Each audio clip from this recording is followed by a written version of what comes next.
मोरया गोसावी हे गणेशभक्त परंपरेतील अत्यंत महत्त्वाचे संत मानले जातात आणि चिंचवडमधील हे स्थान त्यांच्या समाधीशी जोडलेले आहे.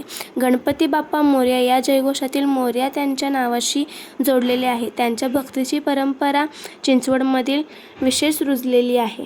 गणपती बाप्पा मोरया म्हणताना आपण रोज मोरया म्हणतो, पण हा मोरया नेमका कोण होता ते तुम्हाला माहीत आहे का?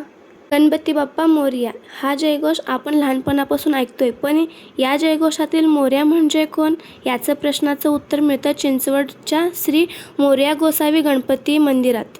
मोरया गोसावी हा गणपतीचे महान भक्त मानले जातात. गणपतीच्या भक्तीत आयुष्य समर्पित केलेल्या या संताची आठवण आजही या मंदिराच्या प्रत्येक कोपऱ्यात जाणवते. मोरया गोसावीच्या जीवनाशी मोरगाव आणि चिंचवडचा अतिशय जवळचा संबंध होता.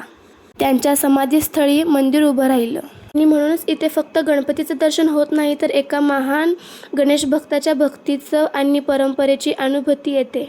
मंदिराच्या परिसरात फिरताना तिथल्या भिंतीवरती शिल्प, संत महाराजांच्या प्रतिमा आणि जुन्या वास्तूची रचना पाहायला मिळते. प्रत्येक गोष्ट पाहताना असं वाटत होतं की आपण फक्त मंदिरात आलो नाहीये, आपण एका जुन्या इतिहासाचे साक्षीदार झालोय.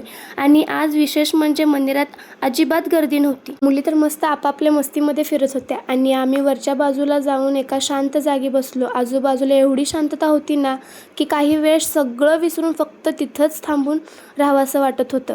खरं सांगते, त्या शांत वातावरणात बसून मला तर चक्क झोपच येत होती. इतकं निवांत वाटत होतं. पण ही शांतता किती वेळ टिकणार होती? मंदिरातून बाहेर पडलो आणि घरी यायला निघालो आणि परत आम्ही मंडईत जाण्यासाठी निघालो आणि खाली आल्यानंतर मुलांचा खेळ चालू होता.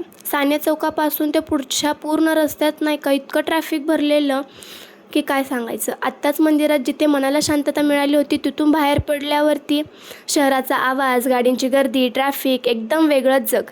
मनाला शांत करण्यासाठी मंदिरात जावं लागतं आणि आयुष्य किती गोंधळलेलं आहे हे समजण्यासाठी घरी परत यावं लागतं. तर चलो बाय बाय. तर भेटू नेक्स्ट ब्लॉगमध्ये.